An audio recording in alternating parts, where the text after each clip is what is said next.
Depuis hier, Jupiter est redevenu direct, 9h42. Ça y est, les choses vont pouvoir commencer à se déboucler. Alors, on m'a posé la question pour les personnes qui sont au Québec. Je salue d'ailleurs le pays des glaces. Une partie de mon cœur est vers Montréal, puisque j'ai de la famille au pays des glaces. Les cartes sont données temps universel. Donc, elles sont valables, peu importe l'endroit du monde où vous vous trouvez. C'est à vous de faire la conversion pour avoir le report du temps universel au temps local. Paris est mis uniquement à titre d'indication. Donc l'heure, si vous regardez bien, heure Paris, temps universel, c'est la même. Voilà. Ce qui permet justement de relocaliser vos cartes. On va parler d'abord de Jupiter en natal et ensuite les événements en mondial qui se sont passés hier. J'avais dit que ça serait une journée assez compliquée, assez complexe et il y a eu beaucoup d'événements en partie contradictoires. Jupiter rétro, c'est toujours un petit peu compliqué quand on l'a en natal, quand elle passe comme ça d'une énergie à une autre, d'un basculement. En rétro, il vient me parler de spirituel et d'un certain désintérêt pour le matériel. Alors, c'est pas forcément un désintérêt accepté, consenti. C'est comme si on n'arrivait pas à mettre en place une structure financière. Ça peut être une personne qui a envie de mettre en place une structure et qui ne sait pas comment faire. Jupiter rétro en Gémeaux, c'est des nouvelles manières de vivre. Il va s'ouvrir presque jusqu'à la caricature aux opinions générales. En natal, il y a un équilibre à trouver. À un moment donné, quand vous avez Jupiter dans votre thème, vous allez avoir ce qu'on appelle des progressions. Et à un moment donné, il peut changer. C'est-à-dire, vous aviez un Jupiter qui était direct, vous étiez dans la réussite, le projet professionnel, le financier, la gagne.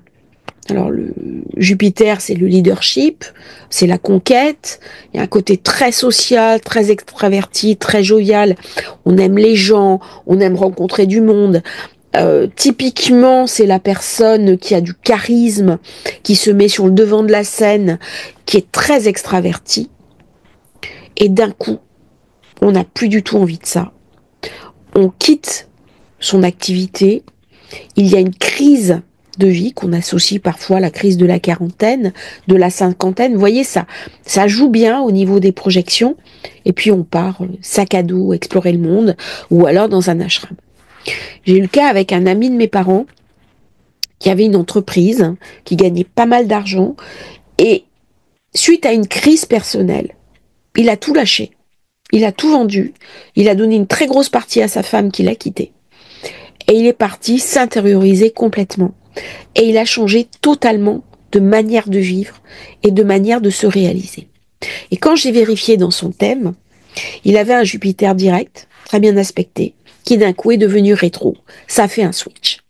Et le switch entre Jupiter direct et Jupiter rétro peut être très déstabilisant pour soi et très déstabilisant pour les autres. Ça peut même tomber dans une forme de caricature. Dès qu'on est avec Jupiter, on est dans l'ampleur, on est dans l'expansion. Ça peut être assez violent dans la manifestation. Et on peut avoir l'inverse. Une personne plutôt intériorisée, plutôt sur le retrait, qui a du mal à trouver sa place, eh bien d'un coup, elle a besoin de s'autonomiser, de prendre le lead, d'être dans la gagne, et elle va mettre en place un esprit de compétition avec des changements de vie qui vont être déterminants. Alors Jupiter, normalement, quand il est direct, il fait gravir les échelons sociaux. C'est ce qu'on appelait à une époque faire carrière. C'est le genre de mot qu'on entend beaucoup moins à l'heure actuelle parce que on était dans l'alliance Jupiter-Saturne.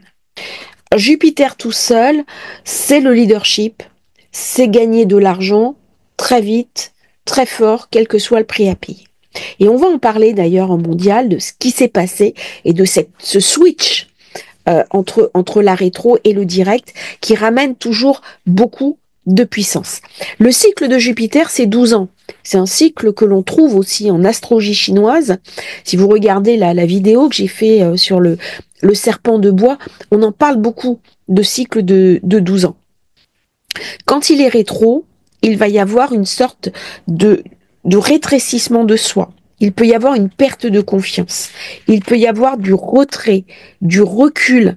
Il va ramener aussi un idéal très important et une difficulté à aller vers les codes, les autres. Ça peut amener une forme de retrait social. On ne sait pas comment se situer par rapport aux autres, par rapport au monde, et toutes les qualités jupitériennes vont s'intérioriser. Alors bien sûr, ça fait des personnes passionnées de sagesse, de connaissances, qui vont traduire des langues anciennes, qui vont faire d'excellents professeurs d'université, des savants, des chercheurs, des personnes qui transmettent aussi du savoir, qui enseignent aux autres, et pour qui la transmission, l'enseignement et l'apprentissage est plus important que la monétisation de l'apprentissage. Tout ça, Jupiter rétro. Quand il redevient direct, eh bien, il va ramener une hyper-lucidité. Il va ramener aussi un excès de confiance. Il va ramener une forme d'amplification de sa valeur, presque dans sa caricature, où là, de toute façon, toutes les choses ont été assez bloquées. Maintenant, il faut que ça avance, quels que soient les moyens à mettre en œuvre et quel que soit le prix à payer. Donc, il y a toujours une espèce de crise d'identité, de crise de puissance au moment du switch, que ce soit dans un sens ou dans un autre. C'est comme si on roule très vite, on tire le frein, et là, la voiture, elle patine, elle se met en crame, ou alors, j'avais le frein mis, je lâche le frein et je pars en pleine puissance. C'est ce que ça donne au niveau natal et en transit au niveau mondial. Alors, là où se trouve Jupiter rétro, dans votre thème de naissance, il va amplifier quelque part une zone du thème que je peux avoir du mal à intégrer. Il va me falloir beaucoup plus de temps qu'une autre personne pour intégrer cette zone de mon thème. Et donc, il faudra se référer au maître de la maison et de sa situation pour avoir une des clés de libération de Jupiter rétrograde. Il va me demander forcément une adaptation. Les personnes qui ont Jupiter rétro, au moment des rétros, c'est comme si tout se verrouillait dans votre vie. Et au moment où il reprend sa marche directe, vous allez sentir une libération. C'est-à-dire que naturellement, plus vous avancez en âge, Jupiter est quand même la planète de la quarantaine, plus vous allez apprivoiser les énergies. Et donc, vous allez mettre en place des adaptations. Vous allez apprendre à apprivoiser les carrés. C'est-à-dire, le carré, à un moment donné, il va amener une énergie négative, il va amener une épreuve, il va amener une douleur. Qu'est-ce que vous allez faire de cette douleur une fois qu'elle sera passée? Là, avec ce carré Jupiter-Saturne, on voit bien qu'il y a des soucis économiques qui vont arriver.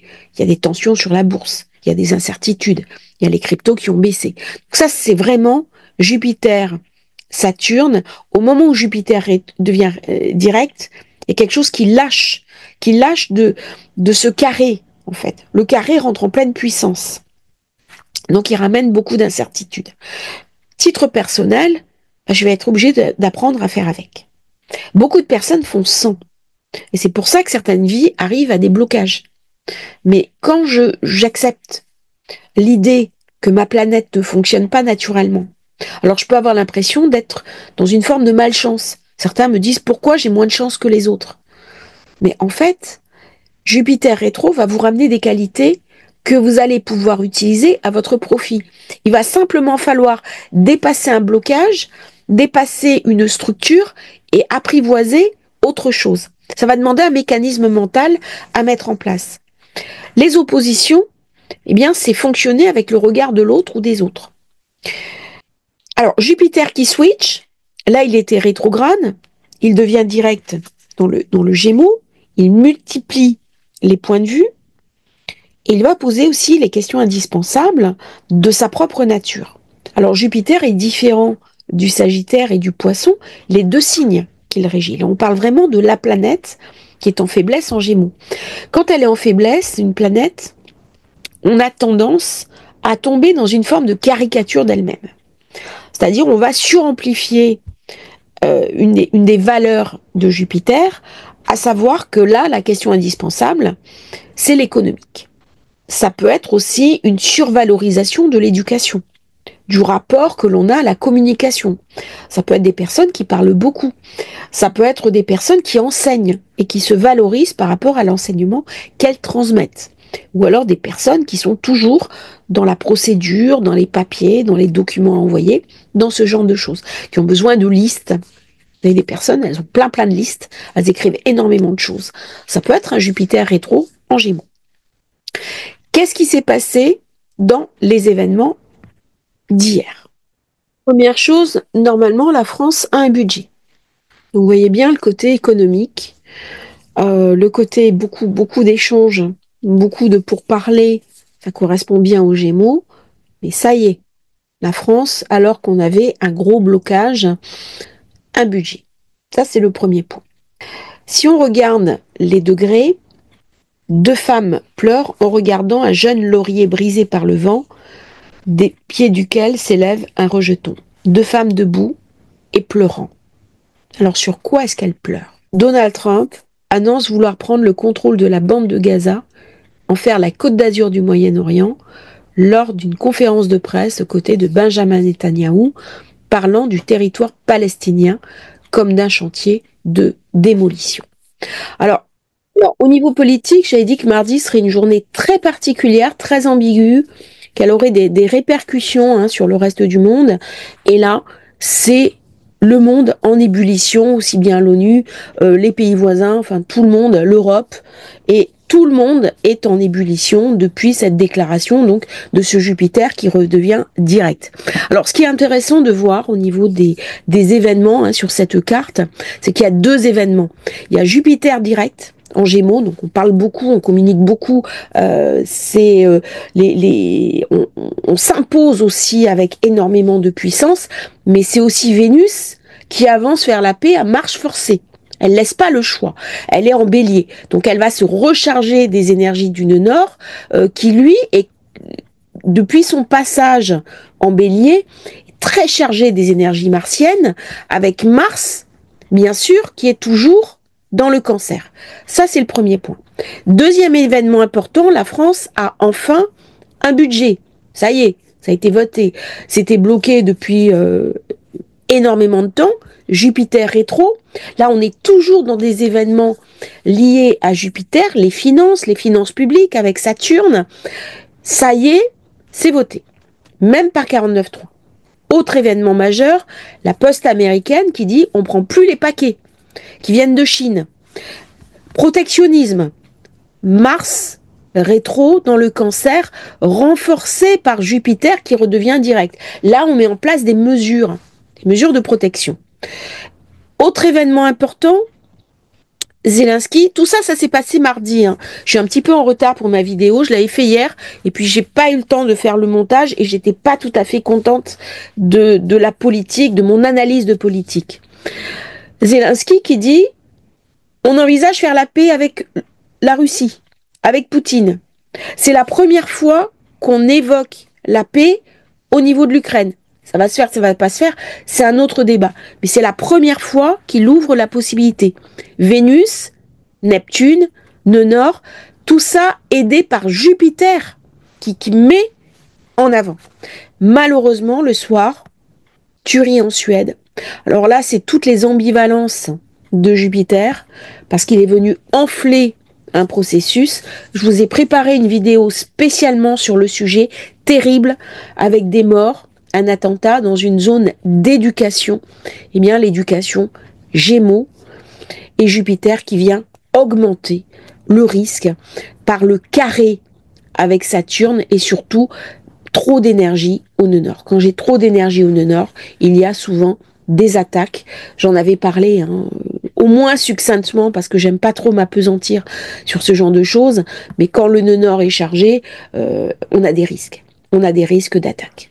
Donc voilà un petit peu les événements de la semaine. J'avais dit que mardi serait vraiment important. Journée à regarder avec ce Jupiter qui redevient direct. Et alors c'est surprenant comment Vénus ramène une paix, entre guillemets, à marche forcée.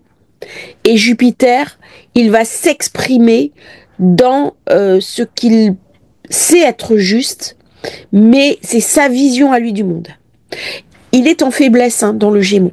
Et donc, dès qu'une planète est en faiblesse, qu'est-ce qui se passe? Elle survalorise presque ses caractéristiques jusqu'à la caricature. Si on regarde le thème des États-Unis, Uranus, Mars, ici, j'ai Jupiter. Voilà. Jupiter qui est très fort, qui est la planète des États-Unis avec la conjonction à Vénus et le Soleil. Et tout ça en Cancer. Donc là, America First, on est en plein dedans. Avec Jupiter qui va repasser dans le Cancer et Uranus qui va passer sur sa position de naissance. Donc là, forcément, il y a une volonté de reprendre du leadership par Uranus.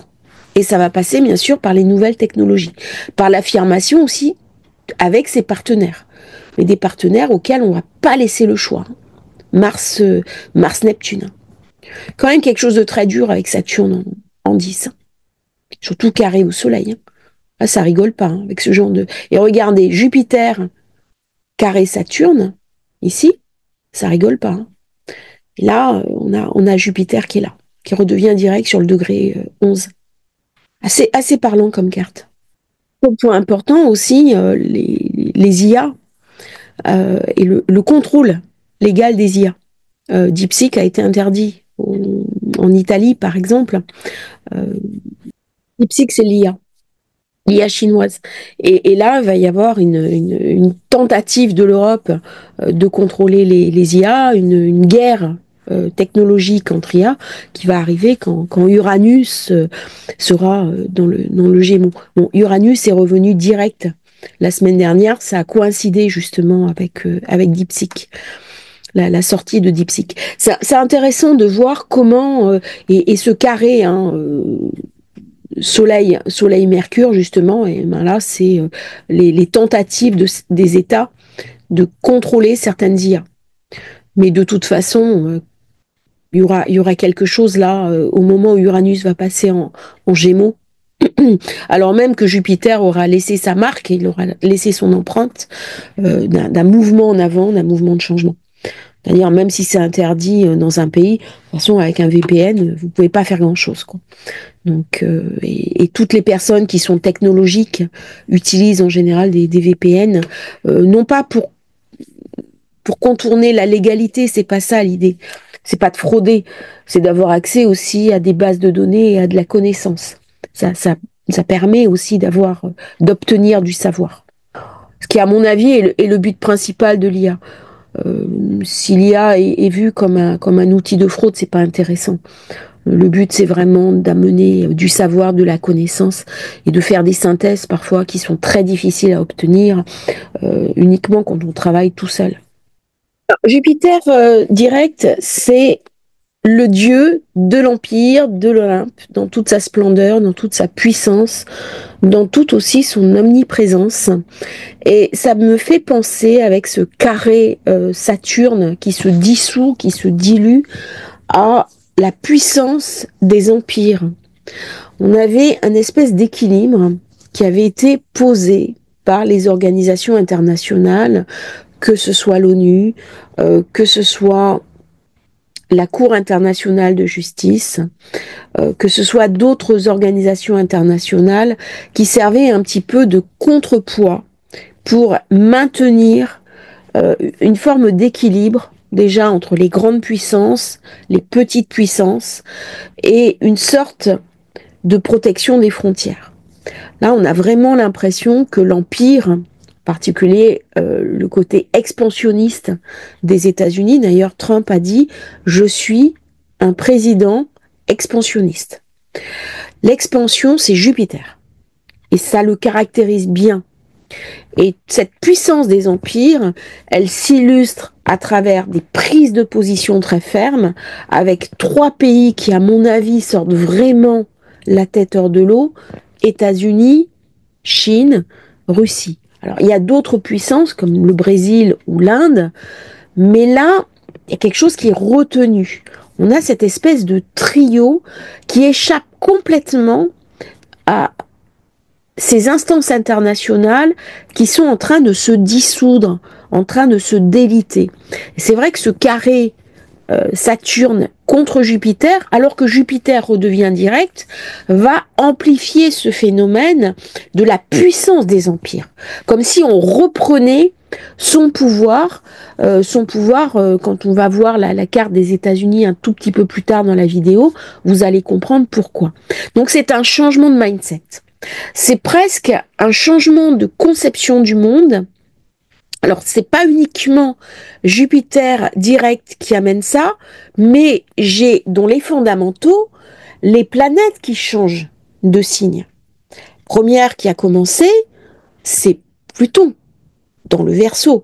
Donc là, forcément, tous les équilibres géopolitiques de l'après-guerre vont voler en éclats. Et ça va être très intéressant dans les mois qui viennent de voir comment le monde va se redéfinir. Et en général, quand un monde se redéfinit, il se redéfinit comment? Par de la brutalité et par de l'instabilité. Donc ça, ce n'est pas favorable au monde des affaires, comme vient nous raconter ce Saturne-Jupiter, parce que le monde des affaires, pour prospérer, pour qu'il y ait de la croissance, il faut aussi qu'il y ait une vision, qu'il y ait une perspective. Et là, Jupiter est en faiblesse dans le Gémeaux. Donc la vision qu'il amène crée aussi du chaos. Et ce chaos, c'est Uranus, et on sera vraiment dans cette idée du chaos quand Uranus sera passé lui aussi dans le Gémeaux. N'oublions pas que Jupiter sort d'une conjonction avec Uranus. Donc son but, en redevenant direct, c'est d'amener de la force, c'est d'amener de la puissance, mais ça d'amener aussi quelque chose de totalement nouveau. C'est-à-dire, on balaye l'ordre ancien. Et l'ordre ancien, c'était l'équilibre donné par ces organisations internationales qui, visiblement, ont chuté. Une histoire de chute, une histoire de dissolution. Et donc, le renouveau des grands empires, la puissance des empires, hein, comme j'ai titré sur cette vignette, qui va se mettre en place avec Jupiter qui redevient direct. Donc voilà un petit peu ce Jupiter rétrograde qui vient enfler, qui vient amener une nouvelle dynamique, mais qui déstabilise aussi l'équilibre international. Et là, il y a effervescence. Hein. Depuis qu'il y a ces déclarations-là, il y a effervescence sur le monde, et ça vient bien appuyer ce carré, parce que maintenant il va devenir agissant, hein, le carré Saturne-Jupiter, où il y a des réformes à attendre au niveau des instances internationales. Il y a quelque chose de figé, il y a quelque chose qui est décalé. Et donc là, c'est le pavé dans la mare. De ce point de vue-là, c'est intéressant. Je vous remercie d'avoir suivi cette vidéo, j'espère qu'elle vous aura intéressé. N'oubliez pas de vous abonner à la chaîne et si vous souhaitez commander votre thème de naissance, votre révolution solaire, le lien dans la description. À bientôt pour un nouveau partage sur Astrologie Facile.